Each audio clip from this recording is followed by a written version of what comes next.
If someone could make a reality show about your office, what do you think it would be called? Hold that thought till you meet my colleagues. Hey, Babs. How far, my guy? Anything for the boys.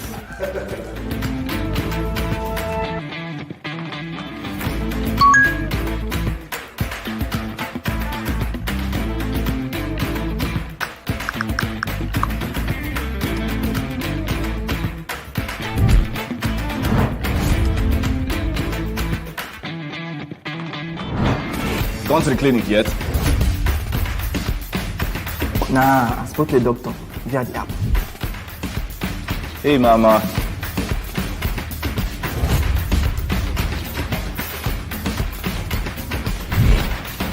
Welcome back, Susan. How was your leave? Wonderful. She needed therapy to take care of her mental health. Our HMO really helped with that. Glad she's back to her body cells. Wow, that was fast. Thanks. So, what do you think about that reality show? Nothing beats good health. Do you agree? For access to quality all-round care, home and abroad for yourself, your family, and even your staff, make the smarter choice. Choose Leadway Health, the HMO that offers you more than just healthcare. For more information, visit www.leadwayhealth.com. Leadway Health, for health, wealth, and more. Good afternoon. Welcome to Leadway's Health webinar today. Thank you for joining. I hope we've started joining. My name is Dr. Taiwo Inkosala, and I'll be hosting this session today. Yesterday was International Women's Day, and I'm sure we all had fun. We all celebrated as the strong women that we are, thriving in our careers and enjoying our lives. I would like to thank everyone that has taken out of their time to be here today. Can I get some comments from the comment section, just introducing yourself, and so that I can welcome you and we can kickstart the session. Good morning, everybody. Thank you for joining once again. My name is Dr. Taiwo. And congratulations on yet seeing another International Women's Day. Hope we had fun yesterday. Thank you, Temi Tokwe, for joining us today. Thank you, everyone that has taken out of their busy schedules to be here today. I'd like to see more comments in the comment section so that I can be sure that I have people with me in the audience today. Thank you, Glory, for joining us. We are grateful to have you here with us. Hope you had a great day yesterday. This month is still Women's Month, even though the International Women's Day was yesterday. We are glad that we get to celebrate the female gender today and the success of our careers as women. Any other person, can we just make some comments so that I can appreciate everyone that is currently live with us today? We'll give some time for people to join the session. We'll give some time for more people to join the session. Maybe another 2-3 minutes for people to join the session before we go right ahead to starting the session. We don't want to waste anybody's time. This is expected to be a 1-hour session, and it should not go more than that.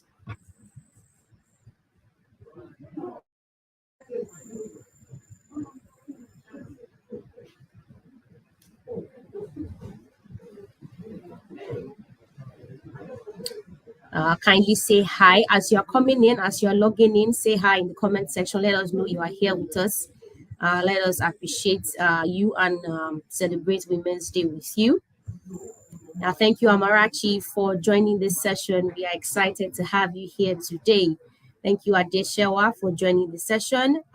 It also feels very good to be here for us to discuss this topic. Happy International Women's Day. It is still Women's Month, even though Women's Day was yesterday. We are still in the month for women. Thank you, Nancy, for joining. Thank you, Sharon, for joining. Thank you, Noeline, for being here today. We appreciate taking that time out of your time to be here today to learn 1 or 2 things about how women are thriving through health conditions, even in this period. Thank you, Elizabeth. Thank you, Esther, for your time here. I think at this point, we have a lot of participants already in this session. So I would like to, not waste our time. Like I promised, it's supposed to be a 1 hour session, and it won't go more than that by the grace of God. So let's go ahead. Happy International Women's Day once again. Thank you, Adijas, for coming. And right now, I would just like to kickstart the session by letting you guys know that we have 3 wonderful women with us today to discuss our topic that I'm very sure we are all aware. They are wonderful women, successful in their careers. They've done a lot. And, if you don't have a mentor, you can look for a mentor in one of them. They have a wealth of experience and knowledge that they are here to share with us today. So we have a doctor, we have an HR specialist, and we have another executive that would describe our experience as a woman in the career world. First of all, we have Dr. Adeshumbo Deseye, which is an obstetrician and gynecologist with over 10 years of experience. Reproductive health care remains the core of our focus, and she's invested in the care of pregnant women with the goal to help women achieve safe deliveries, as well as she's passionate about the health and reproductive needs of women and the girl child.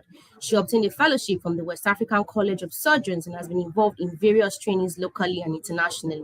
Dr. Adeshupo, it's a pleasure to have you in the building.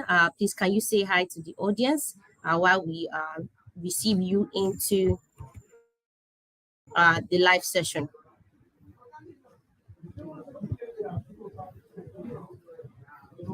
All right, Dr. Adeshupo will soon turn on our camera. She is live. I'm sure she's live. Let me go ahead and introduce the other 2 experienced and wonderful women that we have with us today.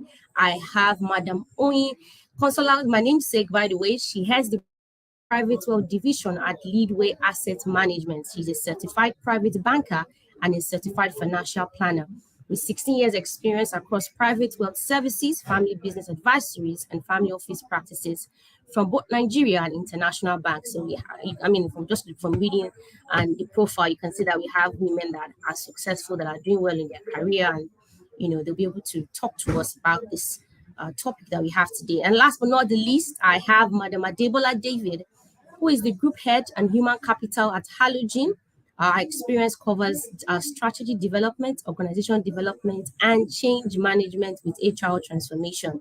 She holds a BSc in economics from the University of Ibadan and an MBA from the University of Hull. She is a licensed HR practitioner with internationally recognized professional certifications in HR, change management, psychometrics, and project management. And I would like the audience to give a round of applause to our 3 wonderful ladies here today as they join us for this live session. Please, can we, just comment and give them a round of applause to every one of these fantastic women that are here to join this session so that we can go ahead and start the session. Thank you, Maz, for taking out of your time to be here. I appreciate your wealth of knowledge, and I appreciate the fact that you are here today. So why are we here? What are we here to discuss? This year, the theme for Women's Day really is about embracing equity.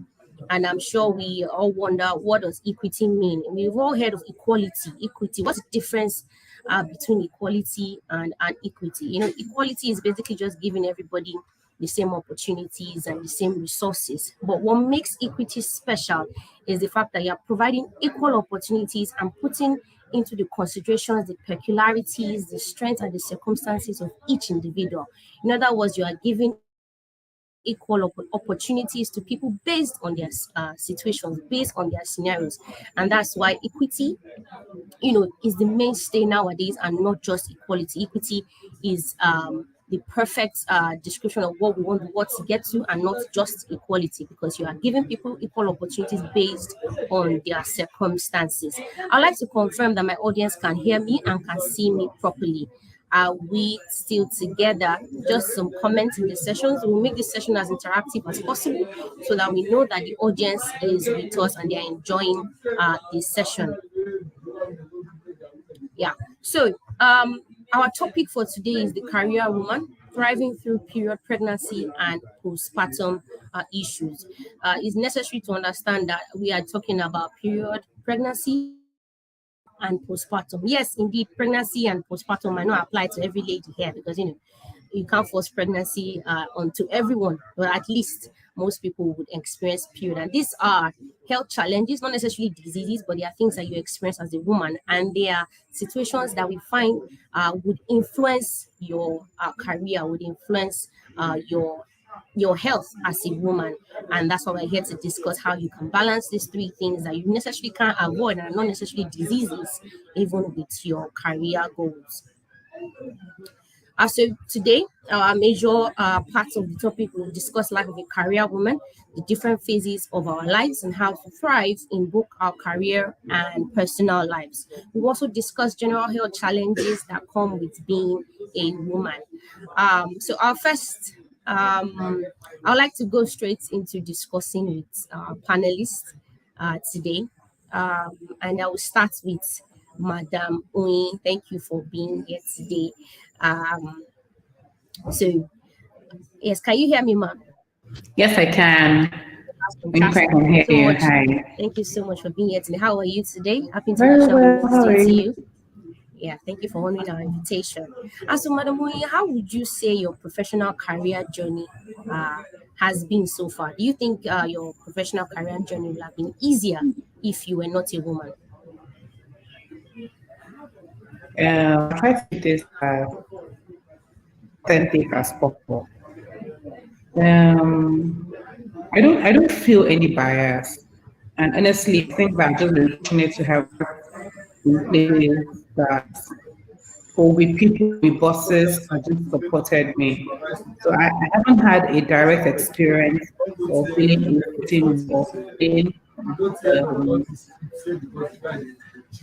disadvantaged in my career because I'm a woman. I mean, for me, I've worked in places that in the years that I went on maternity leave, I still got promoted, for instance. But I heard about places where that concept, but that's not been my experience.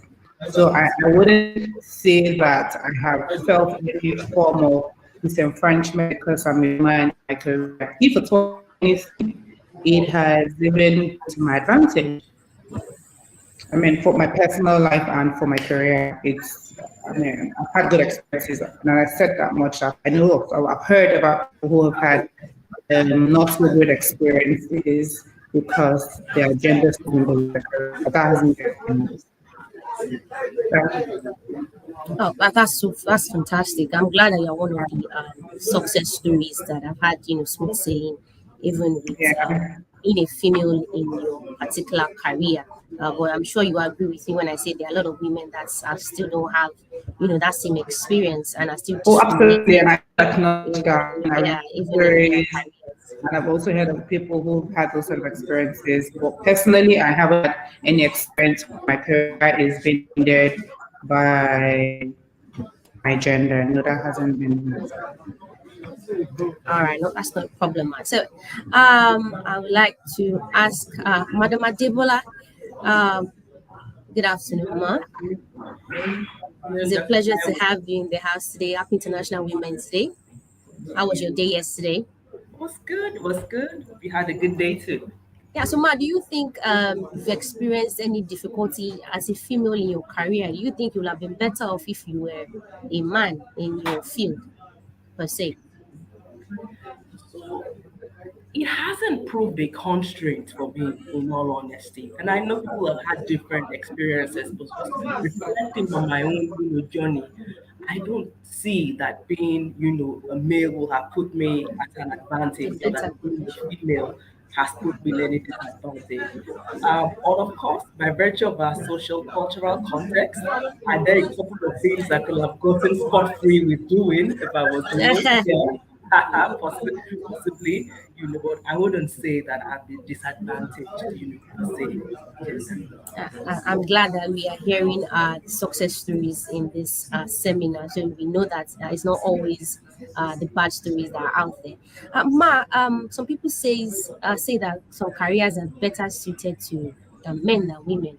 For instance, I've heard stories of how they say if you are a man in the HR sector, what are you looking for there? Or like, for instance, I myself, when in the clinical space, when a patient sees you, they automatically don't expect that a woman will be a doctor, until you tell them that, oh, I'm actually a doctor. And so do you think, will you say that there's some careers that are better suited to men than or to women than men, as the case may be? Or have you ever been told at any point in your career that this is the case, and how did you respond? Uh, to be honest, this is what I see. There are certain behaviors, or dominant behaviors that over time have become more attributable to certain, genders. And so, because naturally we expect, women to be of a certain nature, then over time, roles that will require those kind of features, people just think, I'm better suited for a woman, and then where for adventure you feel that certain kind of energy or drive is required because you think that men are naturally in a certain way, then you tend to attribute those kind of roles to being best suited over women. Except the job requires certain, kind of strength, if I may use the word, because now you have women in the army, women in the marines, in such extreme, jobs that hitherto would not have been considered, suitable for a woman. So it is not a constraint, per se, except when there are specific things, that are gender specific, to the role. And so it comes down to what's the job. But I do hear this stereotype you might use. I'm aware of that. I've heard people say HR is a man, is a woman's The job woman's job. and things, but not necessarily. I've seen fantastic, and I'm sure you're aware of them. Fantastic, HR professionals who are male, and thriving. The most important thing is that you bring what you need, to succeed on the job, technically and behaviorally. And if a male or female, can deliver, why not? So there are stereotypes, out there, but we should not be boxed, by those stereotypes. Yes, I mean, I take that home as one of the pointers. There are stereotypes out there, but we should definitely not be boxed by the stereotypes. Again, equity is what we're talking about, right? Being able to afford equal opportunities to people based on their circumstances, their peculiarities, and their differences. Because at the end of the day, we can't deny the fact that men and women are still different, even physiologically and mentally. So it's important that in our space, in the career space, it is necessary that we take those peculiarities into consideration. And so now I'd like to introduce the health aspect into it. Dr. Adeshumbo, I'm sure you're in the house. Good afternoon, Ma. Please, can we have you live, please? Yes, it's a pleasure to have you, Ma. Happy International Women's Day. It's still Women's Month. Thank you for being here today. My pleasure. Thank you very much for having me. I'm Yeah, excited. so I mean, thank you so much. So I mean, we'd like to go into the health aspect for in terms of what the women face. Considering the busy schedule and lifestyle of most career women, are there health issues that you've noticed are more peculiar to women in the career space, like the 9 to 5 workers, or whichever career they choose per se? Well, are there health specific situations that you think can occur to women, to mostly career women? Excuse me. I mean, absolutely. I mean, not what will jump out is the health concerns related to reproductive health care, health of women, and off the top of my head will be in things like delivery, post delivery, and of course the usual of face, getting infertility is really big. A woman who's going through infertility care would really in terms of health aspects that have to do with of course when you talk about women with uterine heavy menstruation, painful menstruation that necessarily impact and work the at full capacity. But one that more that endometriosis, the endometriosis both based on our ability to diagnose it more, and of course, endometriosis comes with it. That happens, of course, impact on it. So let me you this health concept that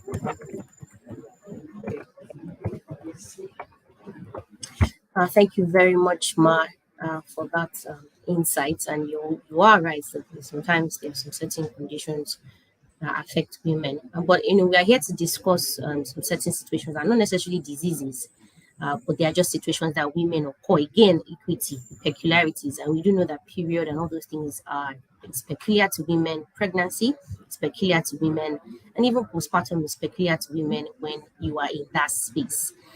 So for Madam Adibola, what is the most common female health related challenges that you noted among your female colleagues that you've worked with or you have managed in your position? Okay. So it tends to be around reproductive, health. Um, but we don't say these things. We don't talk about it, that we don't call it out explicitly, except where there's a strong relationship of trust between two people. So we'll say, I'm having a tummy ache or I'm having a backache. We're not going to call it out, what it is. But, women code, we understand, ourselves and find a way to navigate it. So that, of course, we get that a lot. But I'd say women have learned to push through. Women have learned to push through. So, more often than not, we will just push through. Only in extreme cases would you find, woman saying, no, I really, really need to go out, or I have a tummy ache, or genuinely being open, about it. So that kind of, reproductive health, issue, then aside our usual, malaria, but I think for women, that's the most common, that we get. But still, we manage the information, and there's kind of a woman code, around how we communicate in that regard. I don't you think that might also connote a problem when women are hiding or keeping this painful conditions and just striving through? Is that something you would encourage as a head HR in your space to your female staffs that we just keep striving as the African women that we Yeah. are? Is it really the Well, best? Is it really the best? not it's not the ultimately have is what is called presenteeism, where the person is at work but is really not productive. The person is struggling, but I think over time it tends to be, the stigma around these issues that make women avoid opening up, and talking, about it. So we should be more supportive, and that's the we should be more supportive. This is biology, this is real, and so it is, what it is. And if we, with a sense of commitment, to employee health and well-being, understand this, then we can have openness, that allows, you know, female, employees to take advantage of whatever provision and support is available to them to ensure that they get the care that they need, and productivity is not undermined. Yes, but it Yes, is I there. agree. I mean, productivity is where we are looking at. Being able to thrive in your environment means you're being productive. And if as a woman you feel like, if I complain today that I'm having period cramps, people will look at me funny. Am I the only one having period cramps? But again, equity is talking about peculiarities, right? Yeah. That's our main point here. It's peculiar to a woman that she's having her period cramps. So we encourage organizations to, look into this, understand that it's not her fault that she's having cramps, and makes provisions for her in that environment that will still help her be productive eventually. So I mean, in terms we're talking about period cramps. I mean, it's just leading to the to my next question, and we know that the period is different for different ladies. For some people, it is not as severe as others. For some, it is very bad. So, I mean, I would like to ask Madam Oyin, I'm sure she's still with us. Have you ever witnessed or any embarrassing period experience, or have you had any embarrassing period experience yourself, or you've witnessed any? Can you give us, just a little gist about it? Let's see what people are experiencing. Madam Oyin, are you still with us?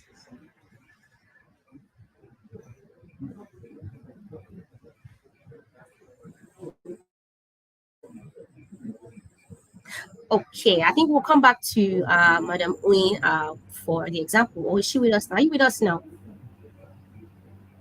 We'll come back to her for that example.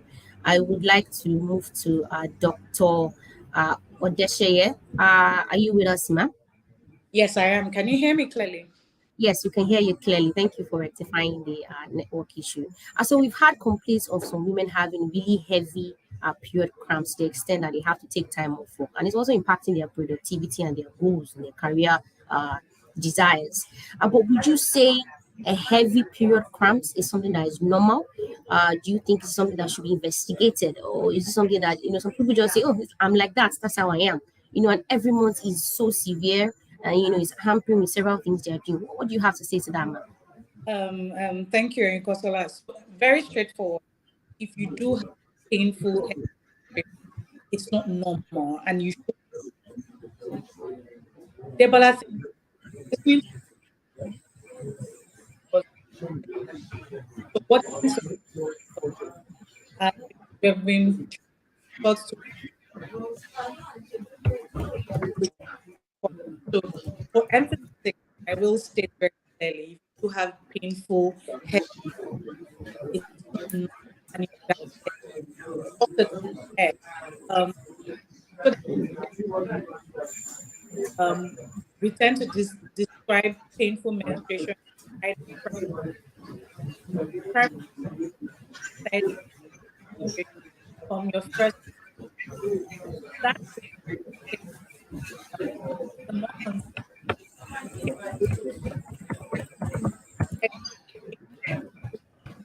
clearly and because like stabilize it does affect the workplace and you keep quiet. You should get immediate. So I mean, I'm not sure we heard you properly, ma. I think we're still having some network issues, but I think I got the meat of what you're saying. I mean, just to reiterate it to my audience, is that severe menstrual cramps is not normal. You can have mild discomfort, mild pain here and there, during your menstrual cramps, but severe menstrual cramps is not normal. So if you see someone in your office environment at work that's experiencing severe menstrual cramps that has, severe changes, it is advisable that she visits the hospital for evaluation, so that she can be evaluated properly and treated. You never know what it could be. Endometriosis is one of the causes of this severe menstrual cramp, so it's not normal. I don't know if Madam Oyin is now with us. Can we hear her? I would like to really get an experience from her. Madam Oyin, are you with us?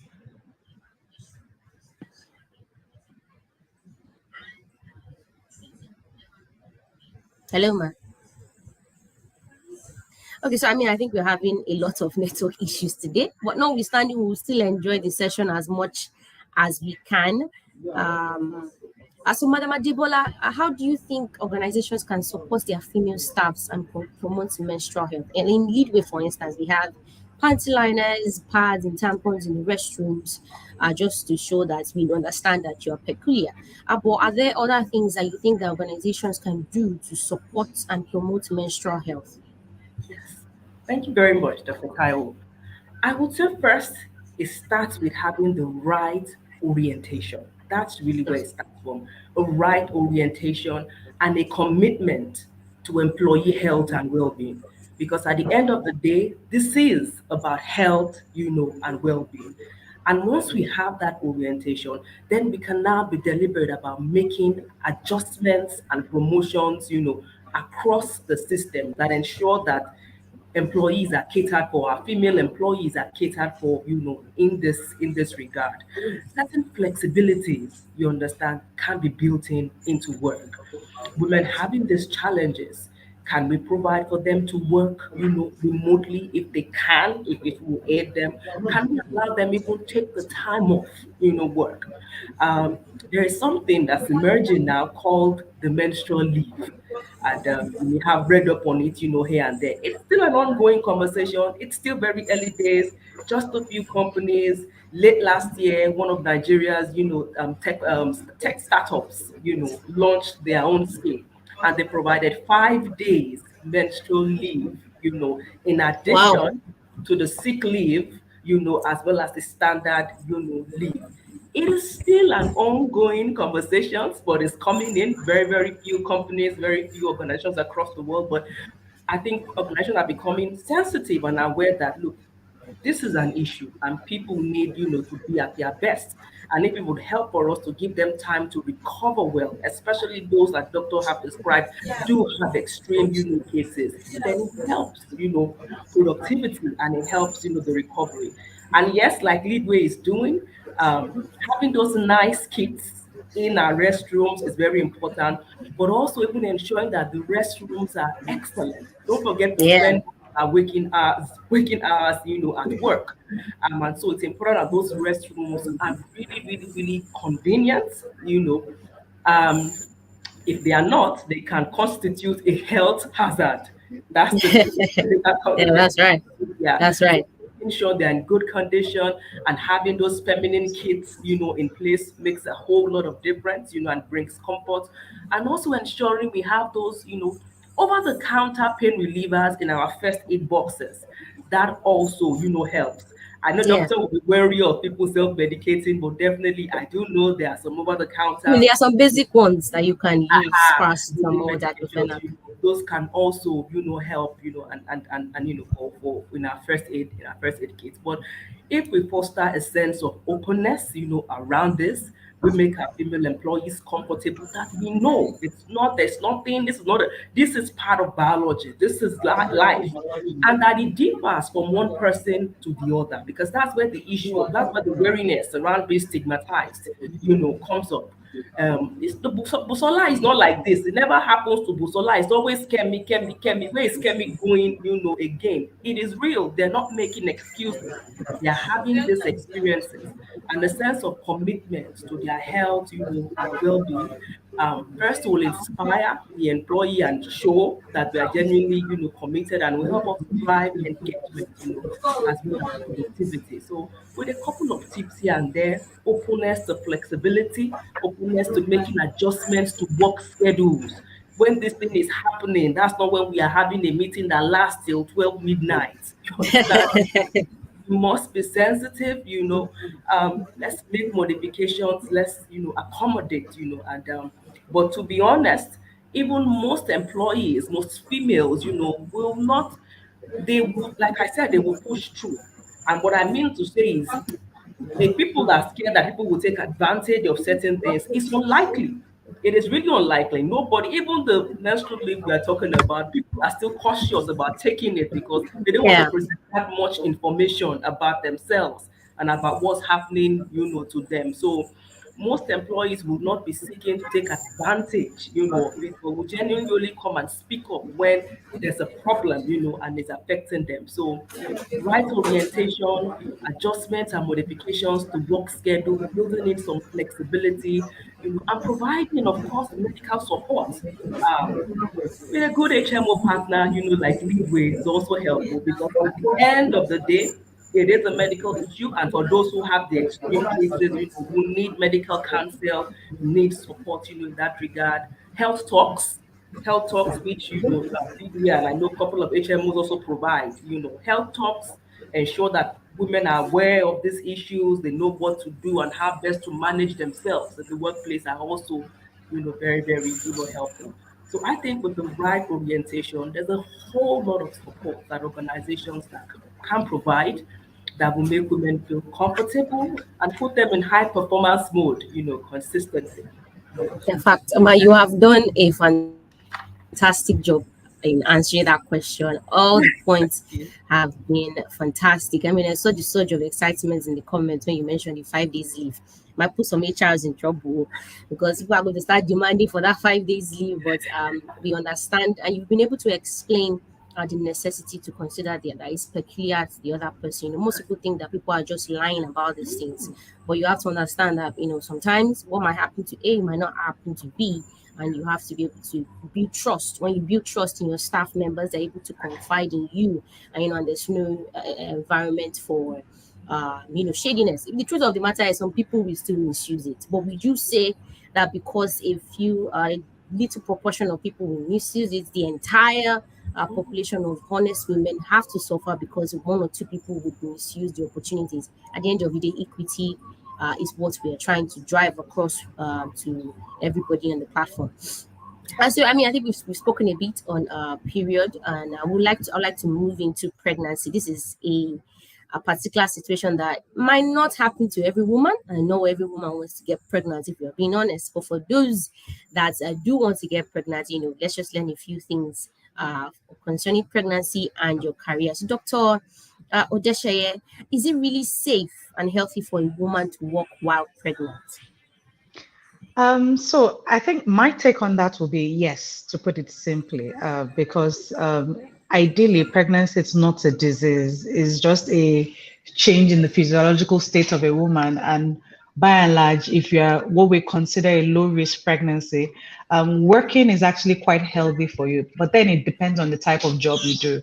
If you're at mostly a desk job, or your physical activity level is not very dangerous, then yes, I would say it's actually safe and okay to work. But if you're now a field engineer who is working on site and things like that, then of course things would have to be modified accordingly for you. Secondly, if you are a high risk pregnancy, then of course there will have to be a lot of consideration from your HR department and your HR team to tell you how to navigate through things better, so that you have a healthy pregnancy experience. So generally speaking, it is safe and healthy for a pregnant woman to continue at her workplace, but then there'll be caveats and exceptions to this general rule. That's right. So, how soon do you think a pregnant career woman should go on maternity leave? Some people prefer to stay till they are 2 minutes to their EDD. Just because of the fear of, if I leave my work, or if they reduce my pay and all those Yes, things. But in terms yes, of the medical aspect, how soon do you think yes. she should go on maternity leave? I think that I find that question very interesting. Thank you, Kosola, for that, because it's one of the fights I would say I have with a lot of my pregnant women. And I think largely this will have to do with the HR and different work protocols and work laws. But when we talk about it strictly from the medical point of view, my recommendation tends to be, if you can start your maternity leave at least 2 to 3 weeks before you deliver. Now, the problem is if you're having a vaginal delivery, you don't know when that will be. Yeah. And there's a range, some go into labor at 37, some at 38, some at 39. But I think it's very important for all pregnant women to have at least 2 weeks before the baby comes out, to have time to be able to decompress and not just move from work to delivery, because the post-delivery period is very exerting. And if you've not had any time to take a breather, to focus on your own health and kind of downplay things a bit before delivery, it can become a bit of a hazardous period for you in the post-delivery period. However, I tend to understand a lot of jobs and a lot of workplaces. I've seen some places where they only get 2 months maternity leave, and so they want to maximize it as much as possible, and they don't have that luxury to do 3 weeks before the delivery before they can go on leave. So generally speaking and medically, my recommendation would be to have 2 weeks at least before delivery off work. Thank you.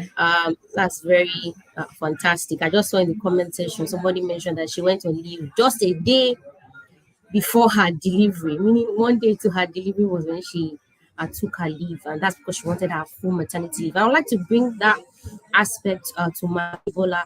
This is a staff member that wants to experience the full package of her maternity leave, and because of that, she's taking the maternity leave literally as she's about to deliver. What do you think we can do in the HR space to assure them that take a week or two off, you still have your full maternity package, depending on the company? I think, well, again, this differs from woman to woman. And so people have different experiences. And I was going to just say, that my experience, my very my first pregnancy, I was working. First and foremost, somehow, some way the dates were wrong. So in my mind, I was 32 weeks pregnant. I'd come to work in Lagos. I'd flown back, to Accra, and at the port health, the woman was examining my tummy. The nurse had said, "This madam, you will soon deliver." I said, how now? Please, let's take it easy. 4 days, about no, 2 days after. 2 days after I arrived at my destination, I just, my water broke. I had no idea what was going on. I was not done shopping. I didn't have a baby bag or anything because in my mind, I still had time. And of course, from the moment I checked into the hospital, that was it. So had to be delivered of the baby within a week. And in my head, so when doctor said, it comes early for some, it did come early, for me.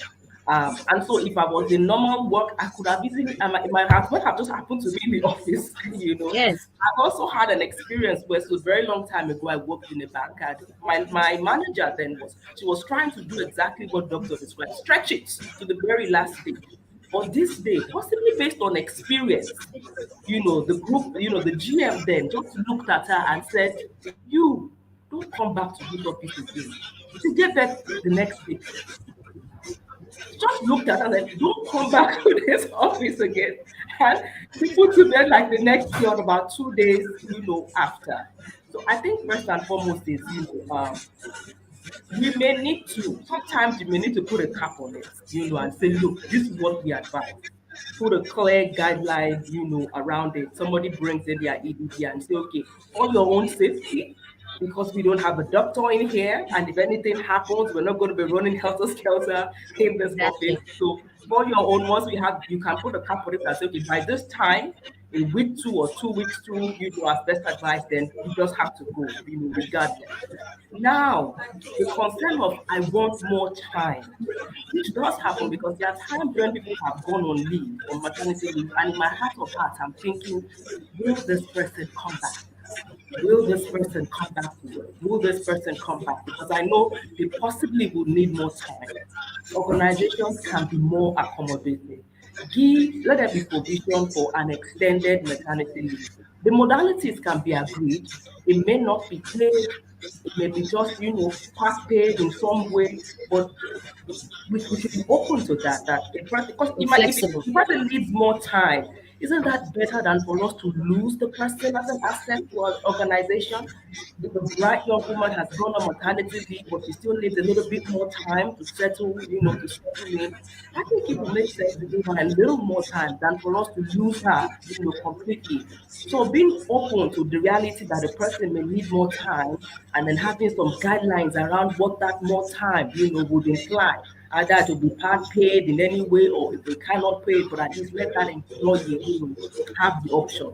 If that option, is available, I think people will be more open to going on leave at the right time, and not Yes, taking the yes. risk of cutting it so close, and then sending us running helter skelter in the office on many places. Because the risk really is there. The risk really there. Few men have been lucky, but we are not aware of those that have fallen into labor right in the office. All right. So, Madam Oyin, how many kids do you have currently? I have kids. Ma?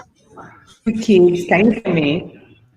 Here, you have 3 kids. So can you share your experience during your pregnancy and still juggling your career? Has it been the same experience between the first and the second pregnancy, based on your experience and your non-experience in different scenarios? Okay. I would say that no, it's not been the same experience. It's been different experiences, and but luckily for me, it was. I worked under the same manager at the time, and I was just fortunate to have a manager who was equally young and was also bearing kids at the time. So I think that made her a bit more compassionate and a bit more tolerant. My first, I was just getting by. I didn't have a problem. Of course, but this concerns around maternity, so another thing called antenatal. And at the time, you had to antenatal. I would say antenatal is still 10 o'clock. And then you start to think about how each 10 o'clock you tell your manager that you're not coming. You know what I mean? And it would just be a problem, right? So those sort of things were a concern back in the day. Or when you wake up some mornings and you're feeling very well, and either way, you just have to gather yourself and go to work. And then of course, this phase, you're pregnant, what age is that kind of thing. You just don't want people talking around you or making it appear as though you're looking for excuse when no one exists. Yeah. Also, do you know that there are people that have very terrible experiences? Once I had a colleague who had suffered several miscarriages, and she was at the point where she then was going to quit the job because she couldn't afford to just every day say, "Oh, I have to be on bed rest for 5 days." She'll come to work for 1 week and then she'll have to be in bed for whatever. So at that point, she's going to quit. And luckily for her, I had very good managers and it was an accommodating environment at the time, and so they had stayed at home for however long until she did have her babies. So right now she has kids, or her daughter is years old, and like everything is good. However, my second, I had a not so good experience. First of all, I was always sleeping. Being a client in personnel, imagine sleeping everywhere. One time I was living at a customer's office, and then it was like I was hearing them from a far place. And I was my eye that what happened here? Everybody looking at me, that kind of thing. So those slip ups would happen, and the experiences are different. Sometimes they are very hurry, and you can't even fall off. And you literally want to tell the people that, "Boss, I need to eat something and come back." That kind of, so it just really happens different with different people. I'm sure my sister-in-law would not mind that I shared this, but for instance, my sister-in-law was always very weakly, and and she had to be, always in and out of office, and she worked in banking as well. So you can imagine in banking. And again, she was an executive at the time, or at least like senior management, not an executive member, the senior management. So how do you then explain that every time there's a meeting, they'll be like, "Oh, where is Miss BBC?" People will not say, "Oh, she's not feeling well, she has gone," or that kind of thing. So I guess the HR people here should make life easy for us and for the young ones who are coming. People like me, I'm now old, but the younger people who are coming, kinda had the policies be, just be a bit more lenient to accommodate all of these not excessive, all of these requirements that women may have. So we don't have to make very harsh decisions or have to sacrifice one for another. It's really, we're really able to thrive and balance things out. Yeah. Next. Well, that's really enlightening, and I'm glad that you had successful pregnancies, and as the case may be. I would like to ask Doc to give us any medical advice she has for pregnant career mothers. In terms of the medical aspect, we can't ignore the medical aspect of the presentation. What advice do you have for a pregnant woman that wants to do well in her career and still have a successful pregnancy? Yeah, I mean, thank you very much for that question. I think one of the takeaways for me, and then I tend to tell my patients and my clients is there's no competition. Try not to be in a competitive mood with your colleagues while you're pregnant, because what tends to happen is that you can then jeopardize the pregnancy, and at the end of the day, it becomes a ripple effect. And so what you're trying to avoid, you end up falling into it. So know your limits, know your capacity. And the reality is each pregnant woman is different. Even in a person, each pregnancy is different. And so you will find that some people who can literally walk throughout the entirety of pregnancy without any issues, while you have some who have to pace themselves. I think it's very important for every pregnant woman to know herself and be true and honest enough with yourself. I think the other trick, and then I tend to tell patients, is hydrate a lot during pregnancy. Be sure you're taking your prenatal vitamins. Make sure you're getting up to stand up to walk often. And so if you do a desk job a lot, make sure that you're getting up every 30 minutes to 45 minutes to just kind of stretch your legs a little bit before you get back to sit at your table. That will help you focus better. That will help you get your blood flow moving. And then the sleepiness and tiredness that tends to happen a lot during pregnancy, because you're being deliberate enough to get up every 30 to 45 minutes, you kind of shake off that sleepiness. If you work in an organization that encourages work from home, I would say, take advantage of that. The other thing I tend to tell a lot of my clients is that because you know yourself, when you're at your best, give your company the best. They will tend to be more considerate when they know that you are not I don't want to use the word abusing, when they know that you're giving your best. So when you're healthy and when you don't have any concerns or any health related issues in that space, please give it your best. The first trimester and the third trimester, the first trimester is the first 13 weeks. The third trimester are the last 13 weeks. Those are the periods that tend to be laden with more health challenges for pregnant women. So in your second trimester, which is the middle 13 weeks, at that period, you're not suffering from the nausea, vomiting, the tiredness is not as excessive. I tend to recommend, give it your best at the workplace at that period, so you can kind of make up for the two other, trimesters of pregnancy where things are not, at its optimal. So when you put all of that together, I think for a pregnant woman in the career space, it tends to help. And from my own personal example, I'm even in a very stressful, medicine in itself is stressful. And then I then chose a very, very stressful subspecialty of medicine. Exactly, where you're doing surgeries and things like that. But for my first pregnancy, I think one of the things that worked awesome for me was because generally I'm a very hardworking person. And so prior to my pregnancy, when it's time for surgeries, I'm the first person on the field. When it's time to do calls, when it's time to, review patients and things like. And my first pregnancy, I was in Luke. I was doing my residency in Luke, and before then I was a solid worker. So by the time I was pregnant and I had that difficult period, it wasn't hard. It wasn't even my colleagues. It wasn't even my bosses at the time. It was my colleagues that were able to make up for me and just say, okay, you know what, we're leaving you off surgeries and things like that. And it made them feel comfortable because they knew that I wasn't pretending or I wasn't trying to be deliberately difficult at work. And I don't know if that will help a lot. So I tend to tell my patients, when you're healthy, when you're healthy during pregnancy, give the best that you can at work.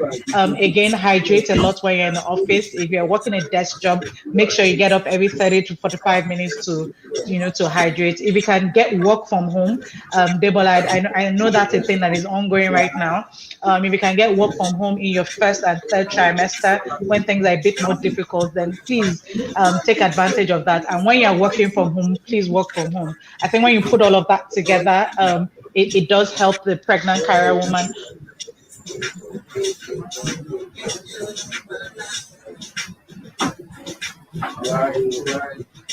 Yeah, thank you very much, man. We lost you for a tiny time there, but we got the majority of what you were saying. And at the end of the day, you lost me for a bit.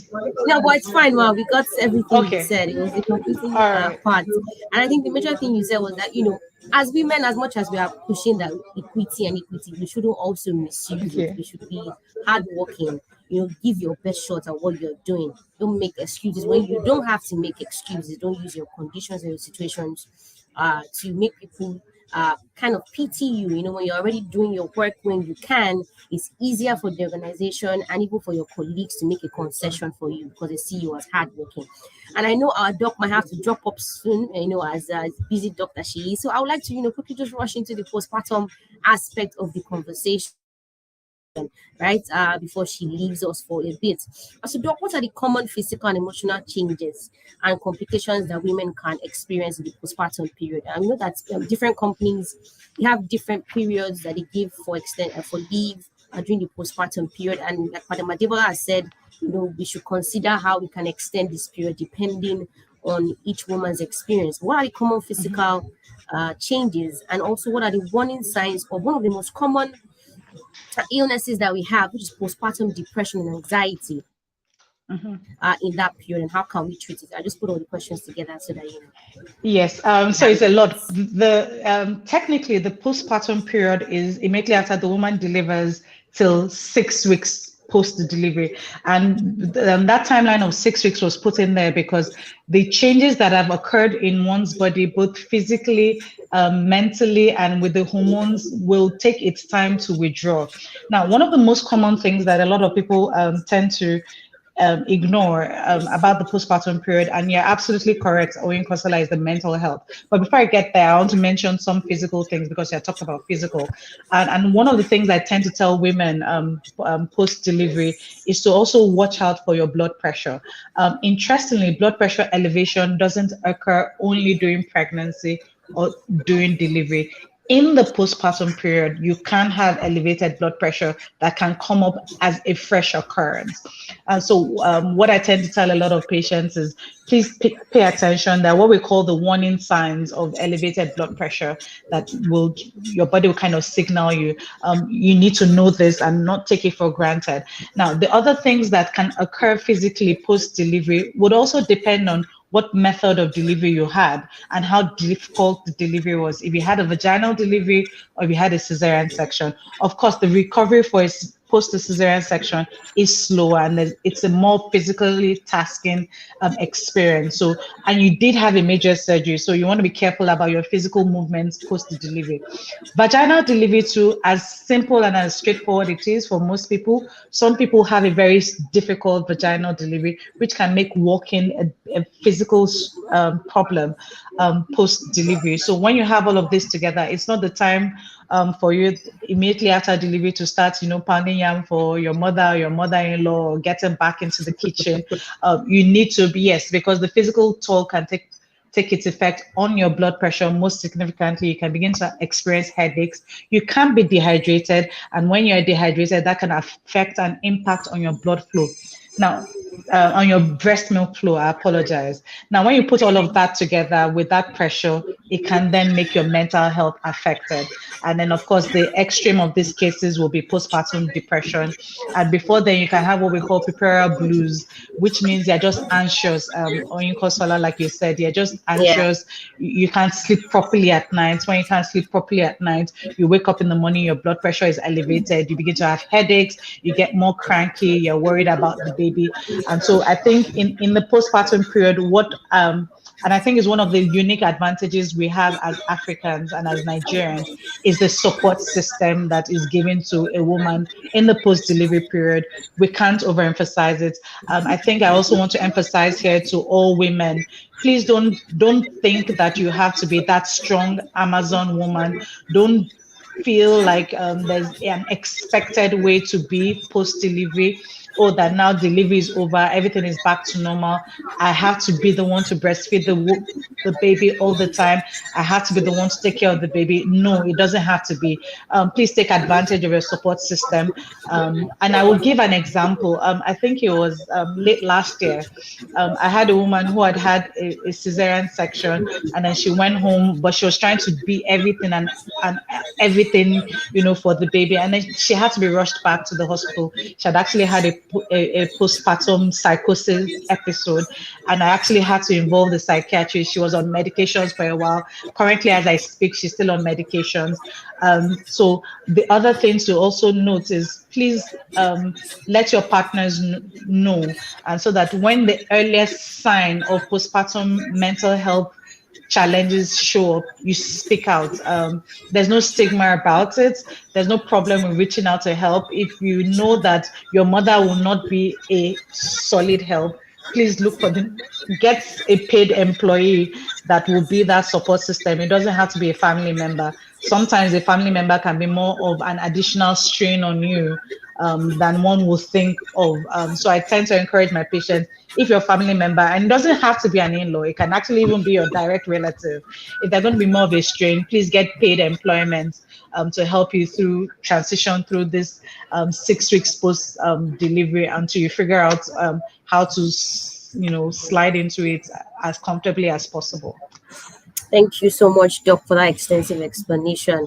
I mean, everybody nodded their head when you said a family member can be the source of your problems. I think that's something that's very rampant. So I would like to take it to Madam. What was one of the biggest challenges you had when you were returning to work? Was a family member, part of that challenge? I'm just making a joke. But no, can you tell us what was the biggest challenge? I would say that luckily for me, I already had help. So before I returned to work, I already had someone who was hired.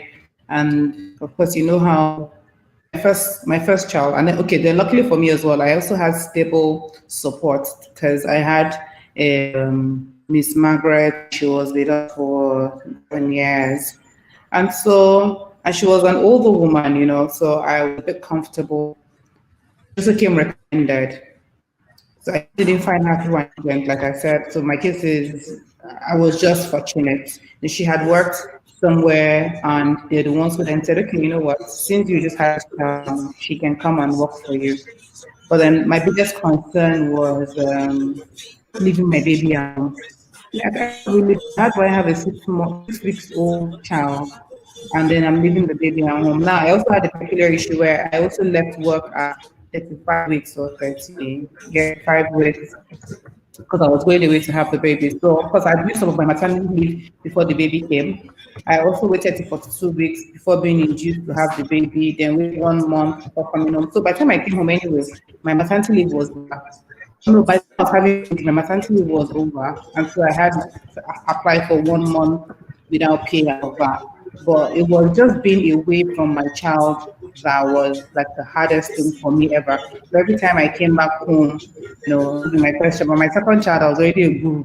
With my first child, another mistake I made was I opted for, you know how, I don't know, I think organizations offer it where you can say one hour in the day, so you can close at 4 or you can come in at 9. So initially, the first mistake I made was I took that option of coming in at 9. It didn't make any sense because I'll come in at 9. Between 8 and 9, I would still have to leave my house like maybe 7:30 to even make it to the office at 9. So why didn't I just offer to, you know, but after that first time, I now had sense. And then I knew it was better to come in and resume with everyone and then go home at 4, you know, because at that 4, I even plan it very well. I'll go and first have lunch. I'm not teaching people bad thing, no, but I'll go and have lunch. When I finish from lunch, I want to express. Between I finish expressing milk and sterilizing the plates and everything, trust me, it's already be like 3:30. By the time I come back, I'll just do small things like this. I'll go. I mean, I'm off. And it was also, I mean, I worked in a family-friendly environment at the time as well. So Adibola plays helps and help the young men here. Where we could, when you come back from maternity leave, you still had 6 months grace with this 1 hour thing, right? So for the next 6 months, say your child is, I mean, technically, if you were pushing like other people, maybe it was 9 months old, but half the time, maybe your child is 7 months old. And then, of course, there were, I mean, organizations that had fresh. So when I had my second child, they were fresh, and so we could actually go across to the family and nurse your child and come back into the office and things like that. So those sort of things made it easier. The hardest part was actually just being apart, being away. That also included, but when I went away to parties, though, I was not missing the child. It was only when I went to the office. I mean, thank you for that comment. I just wanted to like the mood. Like the Yes, missing the yes, child yes. was very was out. Yeah, Yeah, just thank thought you about very there. much. Thank you Okay. very much. My friend, I'd just like to appreciate my panelists. You guys have been wonderful. You've given insights. I'm sure people have written several notes in this session. And at the end of the day, what I have taken from this session is that it's an interplay between every aspect, between the staff themselves in being responsible, between the HR for making policies that will support women in these different areas of their life, and between our doctors in making sure we counsel the women, follow up on the women, and making sure we provide adequate and proper medical care for them. I would not like to take our time too much because our time is fast spent. Before we go, I would like to take one question from the audience for Dr. Desheye. I think it's a medical question, and I know you will have to leave us. Somebody says, can postpartum depression? Okay, ma, you want to say something? Yeah, I said I've asked them to give me an extra 15 minutes, so it's fine because I know I signed in quite later. We'll be done before 15 minutes. I'll try and promise you that. So someone is asking, can postpartum death lead to health? Postpartum depression lead to death? Can postpartum depression lead to death? That's a heavy question. So simply yes, and because what tends to happen is when you're depressed, there can be occurrences of self-harm. And so usually when you have someone who is severely depressed from post-delivery, you want to have be sure that her family members are around her and monitoring, because not only can she harm herself, she can also harm her baby. Because the feeling of postpartum depression is sort that you feel like you're not capable, you're not able to take care of your child, and you just feel like, oh, it's better for me to be away from here. And so when you have people have such intense, deep thoughts. And when you talk about mental health in the postpartum depression, it's a spectrum. So the lighter part of the spectrum is when you have puerperal blues. The feeling are not as intense as when you have postpartum depression. So once a diagnosis of postpartum depression is made, and there's certain criteria to fulfill to make that kind of diagnosis, the person is on a watch. Is what we call it, because yes, self-harm can occur both to her, and she can also harm the baby. And of course, when you talk about harm to oneself or to one's baby, it can eventually lead to death if you do some extreme measures of self-harm. Yes. Thank you very much, Ma. So do you have any last words for us? Okay, we have another question, but that question would be directed to Madam Adibola. Our doctor, do you have any last words for us? Any advice you want to give to our audience medically? Sorry, my camera was muted. So yes, absolutely. The career woman is a phenomenal woman. I absolutely love that this conversation is starting and is occurring after the International Women's Day, which is Embrace Equity. I feel like being a woman is not a disadvantage. After all, I am a woman who is a successful career woman, if I would say so myself, and I'm in a very stressful field. I think work-life balance, as much as it sounds like very theoretical thing, is possible. When you have menstrual problems, please do not shy away from addressing them. There are solutions. We as gynecologists are trained to be able to prefer solutions to a lot of these menstrual irregularities. During pregnancy is not a disease by and large. For most women, you will remain healthy throughout your pregnancy. Make sure you're attending antenatal. If you do have a high-risk pregnancy, follow the doctor's recommendation and advice. The postpartum period too is something that should not be overlooked. There can be some health challenges that can occur in the postpartum period. And most importantly of all, please take advantage of your support system. Thank you very much.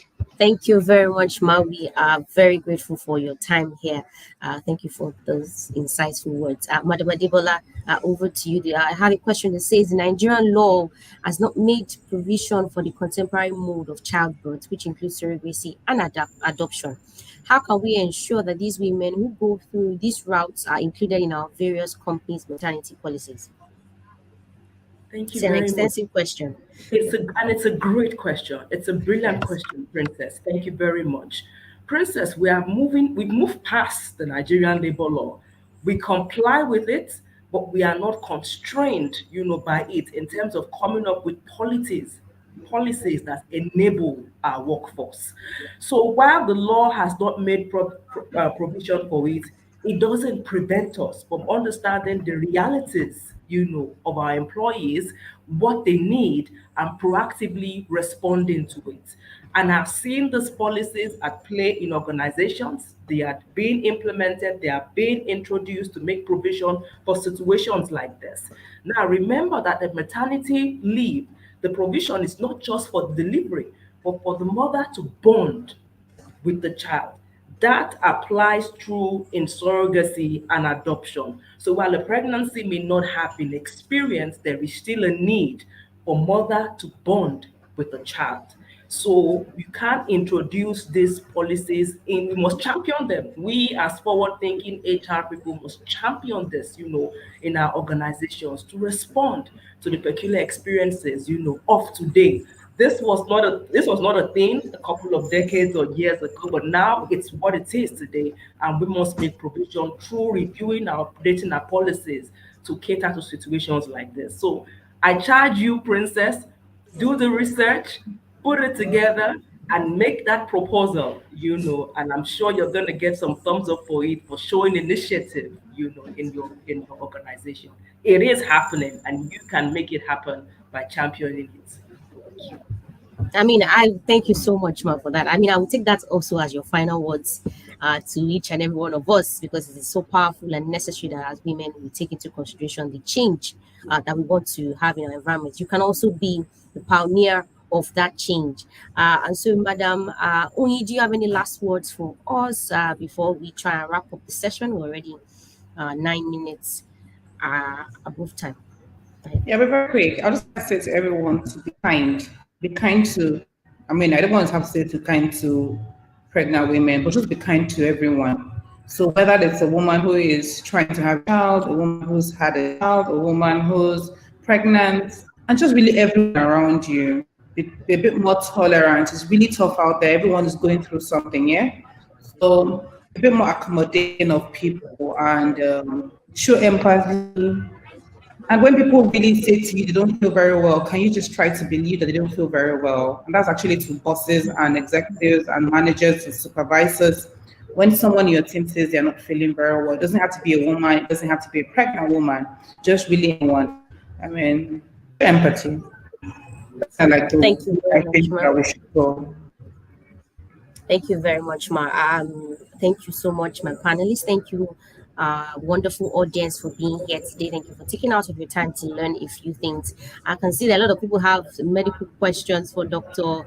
Deshe. I don't know if you can give us 2 minutes just to answer at least one of them. Sure, go ahead. Yes. Go ahead. As someone is saying, is it normal? Is it normal to have menstrual flow for more than 7 days with clots after 6 months of exclusive breastfeeding? No.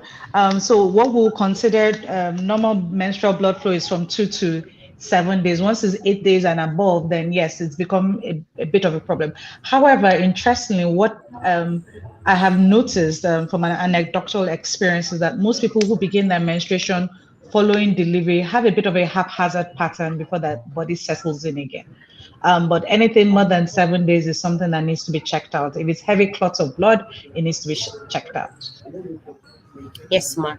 Thank you so much. But I think maybe if you don't mind, you could possibly share your contacts with our audience later, and maybe your facility where you work, so they can visit you, because I'm sure they have more and more questions. But we have to wrap up now. Thank you for being in this session. This session is powered by Leadway, and we also have our HMO aspect, which is Leadway Health. And one fantastic thing that we have in our health HMO package is what we call the Employee Assistance Program, where you can communicate with psychologists and doctors and talk, especially when you're talking about the postpartum depression, phase. So we would like to have each and every one of us on board for our plan. If you're not already with us, thank you once again for being with us in this session. I would like the audience to just give a round of applause to our panelists, thanking them for their insightful knowledge, appreciating them for taking their time out of their busy schedules to be here today. So let's just say thank you to every one of them. A round of applause to them. Thank you for taking out of your time. And at this juncture, I would like to bring this session to a brilliant and fantastic close. My name remains Dr. Nkosla Taiwo, and it's a pleasure to be your host for this session. Do have a fantastic and wonderful day. Happy International Women's Day. Once again, it's still Women's Month. Still celebrate the women in your life. Still encourage women. Support is necessary for every woman in the workplace, in our career. And one thing that I've seen that a lot of women have spoken about, have had good experiences, is the support that they've had. Thank you. I remain Dr. Taiwo. Do have a lovely day today. Thank you. Thank you very much. It was a pleasure. Thank you very much.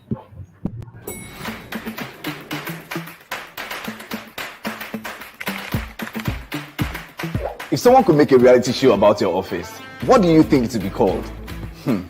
Hold that thought till you meet my colleagues. Hey, Babs.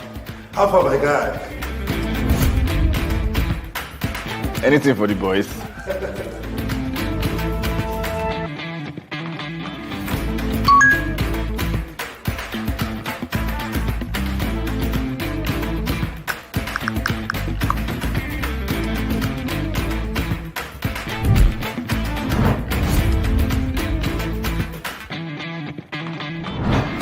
Gone to the clinic yet? Nah, I spoke to a doctor. via the app. Hey, Mama.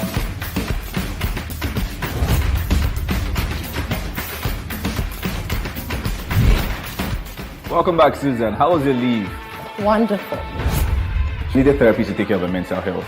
Our HMO really helped with that. Glad she's back to her body cells.